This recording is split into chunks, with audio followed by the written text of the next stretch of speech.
Hi everyone, welcome again to Rupinder's Biopedia. Our today's topic is auxin, that is phytohormone.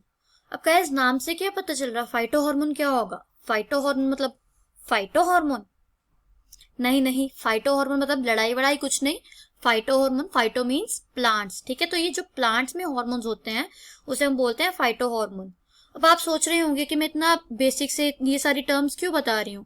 वो इसलिए बता रही हूँ क्योंकि हो सकता है आप में से बहुत सारे लोगों को तो पता हो ये टर्म्स, पर ये हो सकता है, ये भी पॉसिबिलिटी है कि बहुत सारे लोगों को ये टर्म्स ना पता हो, ठीक है। रीजन कुछ भी हो सकता है कि हो सकता है उन्होंने अपनी ग्रेजुएशन या पोस्ट ग्रेजुएशन में बोटनी ना पढ़ी हो, और प्लस वन प्लस टू में तो हम वैसे भी बड़ा ज्यादा ही ध्यान देते हैं पढ़ाई में, है ना। तो इसलिए मैं चाहती हूँ कि हर एक बच्चे को बिल्कुल बेसिक से हर एक टर्म की अच्छे से क्लैरिटी हो, ठीक है। तो चलिए हम स्टार्ट करते हैं ऑक्सिन के बारे में। ऑक्सिन क्या है? एक प्लांट ग्रोथ हार्मोन है, ठीक है। It is growth promoting hormone, जो कि प्लांट में ग्रोथ को प्रोमोट करता है। It is growth promoting hormone and it was first hormone that was discovered. ये फर्स्ट प्लांट हार्मोन है जो कि डिस्कवर हुआ था, ठीक है। And it also promotes cell elongation, ये सेल की इलोंगेशन में भी हेल्प करता है, ठीक है। इसके बाद हम अगर बात करें साइट ऑफ सिंथेसिस की, कि इसकी प्रोडक्शन कहाँ पे होती है, that is site of synthesis. तो इसकी जो प्राइमरी साइट ऑफ सिंथेसिस है वो है shoot apical meristem. Shoot apical meristem, प्यार से हम इसे सैम भी बोल सकते हैं, ठीक है। यानी शॉर्ट फॉर्म इसकी है सैम, SAM, ठीक है। इसके अलावा और इसकी लोकेशन क्या हो सकती है? It might be present in floral birds, या फिर स्टेम, या फिर रूट टिप्स में भी प्रेजेंट हो सकता है ये, ठीक है।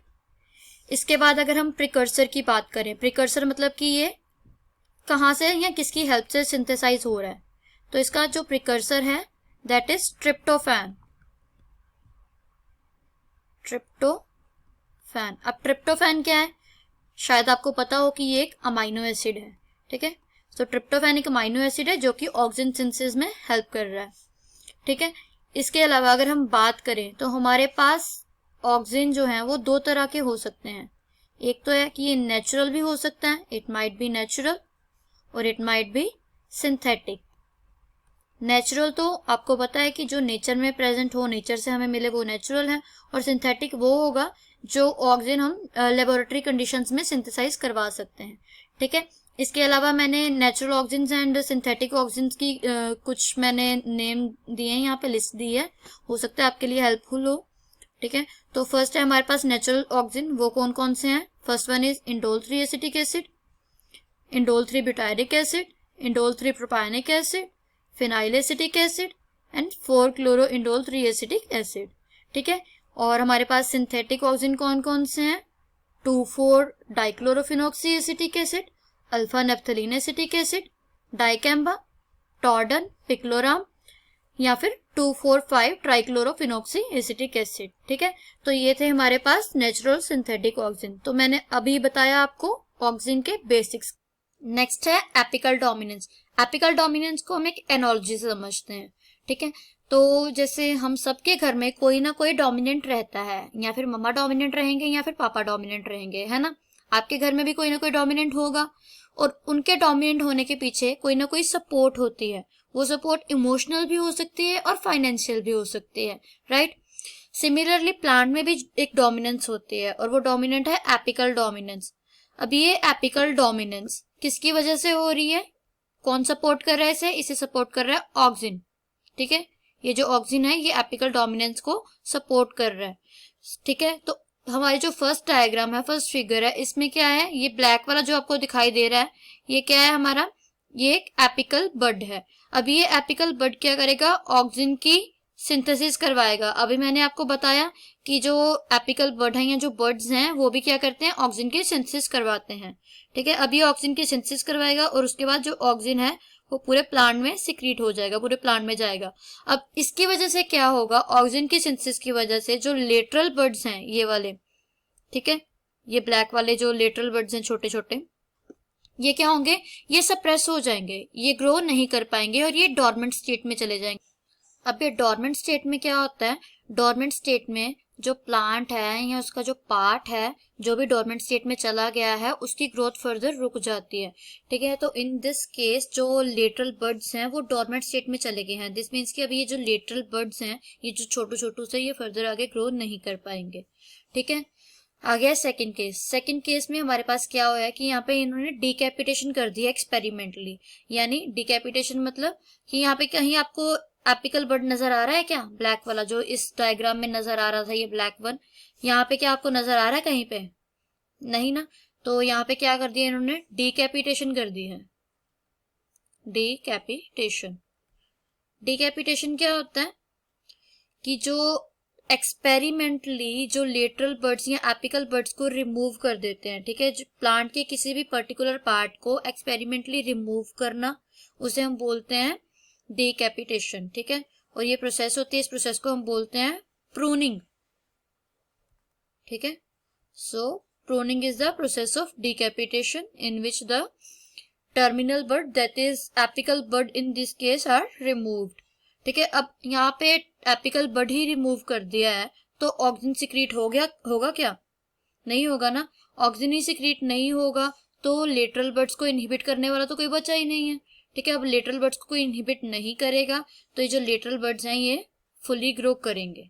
ठीक है, और इस दिस केस जो प्लांट होगा वो बुशियर होगा। ठीक है, आपने पार्क्स में, गार्डन्स में भी देखा होगा कि कुछ प्लांट्स ऐसे होते हैं वो बुशियर होते हैं रादर देन टॉलर, लंबे कम होते हैं और वो ऐसे बुशियर ज्यादा होते हैं। ठीक है, तो उसमें भी क्या करता है गार्डनर, डिकैपिटेशन कर देता है, प्रूनिंग कर देता है, यानी कि वो जो उसका एपिकल पार्ट है उसे कट कर देता है, लीव्स को कट कर देता है, जिसकी वजह से जो प्लांट है वो बुशियर नजर आता है, क्योंकि लेटरल बर्ड्स जो है वो इजीली ग्रो कर पाते हैं। ठीक है, इन थर्ड केस, ये भी अगेन एक्सपेरिमेंटल केस है, इसमें भी इन्होंने क्या किया है कि डिकैपिटेटेड वाला ही लिया गया है प्लांट। अब इस डिकैपिटेटेड प्लांट में इन्होंने बाहर से इंडोल एसिटिक एसिड ट्रांसफर कर दिया है। ठीक है, अब इंडोल एसिटिक एसिड अगर आपको याद हो तो ये एक नेचुरल ऑक्सीजन है। अभी मैंने आपको अपनी लास्ट स्लाइड में पढ़ाया था कि इंडोल एसिटिक एसिड हमारा एक नेचुरल ऑक्सीजन है। अब ये नेचुरल ऑक्सीजन उन्होंने आर्टिफिशियली इसे दे दिया है। अब इसकी वजह से क्या होगा कि अगेन जो लेटरल बर्ड्स हैं वो फिर से छोटू ही रह जाएंगे। ठीक है, वो फिर से उनकी जो ग्रोथ है वो सप्रेस हो जाएगी और वो अगेन डॉर्मेंट स्टेट में चले जाएंगे। ठीक है, इन फोर्थ केस में इन्होंने क्या किया है कि एक इनहिबिटर डाल दिया। इनहिबिटर कौन सा, ऑक्सीजन ट्रांसपोर्ट इनहिबिटर। अब जिसकी वजह से यहाँ पे इन्होंने ये वाला इनहिबिटर डाल दिया, इसकी वजह से ऑक्सीजन आगे फर्दर नीचे मूव नहीं कर पाएगा, है ना, और ये मूव नहीं करेगा तो जो ये लेटरल बर्ड्स हैं ये आराम से अपना ग्रो कर सकते हैं। ठीक है, और अगेन इसकी वजह से प्लांट क्या होगा, बुशियर बनेगा। और ये जो पहले दो केसेस हैं, sorry first and third case है, इसमें जो प्लांट बनेगा वो टॉलर होगा। टॉलर क्यों होगा, क्योंकि इसमें एपिकल डोमिनेंस है। एपिकल डोमिनेंस मतलब कि ये लेटरल बर्ड्स को सप्रेस कर देंगे और जिसकी वजह से ये खुद लंबे होते चले जाएंगे। ठीक है, नेक्स्ट हम पढ़ेंगे ऑक्सीजन ट्रांसपोर्ट के बारे में। पर ऑक्सीजन ट्रांसपोर्ट पढ़ने से पहले अगर आपने मेरे चैनल रुपिंदर्स बायोपीडिया को अभी तक सब्सक्राइब नहीं किया तो प्लीज पहले जाके सब्सक्राइब कर लीजिए। एंड अगर आपको मेरी वीडियो समझ आ रही है, पसंद आ रही है, तो इसको लाइक भी कर दीजिए और अपने फ्रेंड्स के साथ ज्यादा से ज्यादा शेयर भी कीजिए, so that it will help my video to grow. ठीक है, तो चलिए स्टार्ट करते हैं हम ऑक्सीजन ट्रांसपोर्ट के बारे में। ऑक्सीजन ट्रांसपोर्ट फर्दर दो तरीके से हो सकती है। ठीक है, ऑक्सीजन ट्रांसपोर्ट हमारे दो फॉर्म में हो सकता है। Oxygen transport first one is protonated form, either it will transport in the protonated form और इन द डीप्रोटोनेटेड फॉर्म। डीप्रोटोनेटेड फॉर्म, ठीक है। अब प्रोटोनेटेड फॉर्म है तो प्रोटोनेटेड फॉर्म कौन सी होगी, IA जो कि हमारा इंडोल 3 एसिटिक एसिड है। एंड प्रोटोनेटेड बोला गया है तो मतलब इसके साथ प्रोटोन लगा होगा, H लगा हुआ है। ठीक है, पता चल रहा है कि इसे प्रोटोनेटेड क्यों बोला है, क्योंकि इसके साथ H लगा हुआ है। ठीक है, एंड ये डीप्रोटोनेटेड फॉर्म होगी तो नाम से पता चल रहा है कि इसका जो H है वो रिमूव हो गया होगा। ठीक है, सो ये जो ट्रांसपोर्ट होती है ये इस फॉर्म में, आयनिक फॉर्म में ट्रांसपोर्ट होती है, इसे हम कहते हैं आयनिक फॉर्म। क्योंकि इसमें आप देख रहे हैं कि इसमें आयन्स हैं, ठीक है, IAA negative and H positive. And जो प्रोटोनेटेड फॉर्म है ये होती है लिपोफिलिक। लिपोफिलिक का क्या मतलब है? लिपोफिलिक मतलब लिपिड लविंग, ठीक है। This one is lipid loving. Lipid loving मतलब कि जो लिपिड लेयर होगी, लिपिड बायलेयर होगी, उसमें से ये इजीली क्रॉस कर जाएगा। इसके बाद हम देखेंगे कि जो ऑक्सीजन है वो एक सेल से दूसरे सेल में कैसे ट्रांसपोर्ट होता है, ठीक है। तो इसकी जो ट्रांसपोर्ट होती है वो होती है बेसिपिटल ट्रांसपोर्ट। बेसिपिटल मतलब towards the base. Basipetal transport होती है मूवमेंट टुवर्ड्स द बेस। अब मैंने आपको पहले भी बताया था कि जो ऑक्सीजन की सिंथेसिस है वो कहाँ पे हो रही है? एपिकल एरिया में हो रही है ना। अब वो एपिकल एरिया में हो रही है तो ऑक्सीजन को पूरे प्लांट में ट्रांसफर होना पड़ेगा, ट्रांसपोर्ट होना पड़ेगा, और वो ट्रांसपोर्ट होगा with the help of basipetal transport, ठीक है। तो इसको ट्रांसपोर्ट होने के लिए कुछ प्रोटीन्स, कुछ कैरियर्स चाहिए, ठीक है। जो प्रोटोनेटेड फॉर्म है, प्रोटोनेटेड फॉर्म तो एज इट इज ही ट्रांसपोर्ट हो जाएगी, क्योंकि मैंने आपको बताया था कि वो लिपोफिलिक है। लिपोफिलिक है मतलब कि जो हमारी प्लाज्मा मेम्ब्रेन है वो भी तो लिपिड बाइलेयर से ही बनी होती है ना। और वो लिपिड बाइलेयर से बनी होती है, और ये IAAH वाली जो कि प्रोटोनेटेड फॉर्म है वो भी लिपोफिलिक होती है, तो ये इजिली क्रॉस कर जाएगी प्लाज्मा मेम्ब्रेन से एज इट इज ही।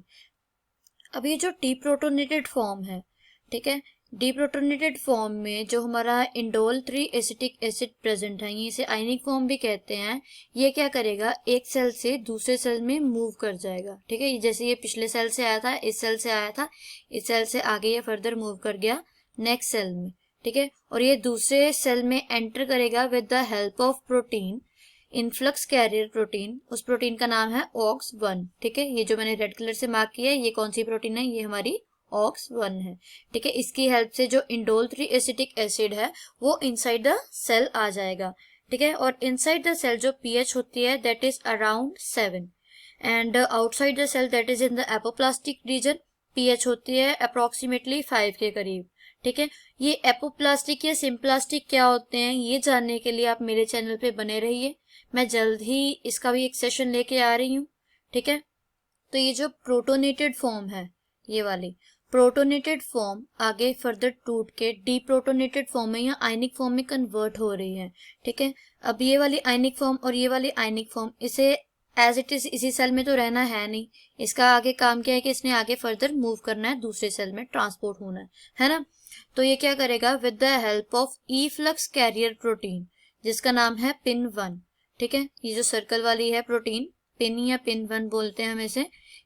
इसकी हेल्प से क्या होगा? जो डीप्रोटोनेटेड फॉर्म वाला इंडोल एसिटिक एसिड है वो फर्दर सेल के बाहर मूव करेगा, that is in the apoplastic region, ठीक है।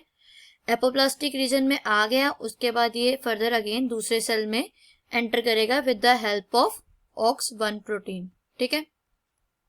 OX1 प्रोटीन ये एक इनफ्लक्स कैरियर प्रोटीन है। इनफ्लक्स मतलब जो इनसाइड द सेल लेके आ रही है, और इफ्लक्स मतलब जो एग्जिट करवा रही है सेल से, ठीक है।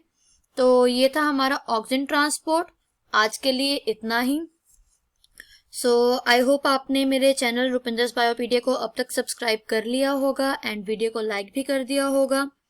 अगर नहीं किया तो जल्दी से कर दीजिए और ये वीडियो को ज़्यादा से ज़्यादा शेयर कीजिए, सो दैट कि मैं आपके लिए और भी बढ़िया कंटेंट लेके आती रहूं। ठीक, चलिए अब दीजिए मुझे इजाज़त। जल्द ही मिलेंगे एक नए टॉपिक के साथ। तब तक के लिए अलविदा।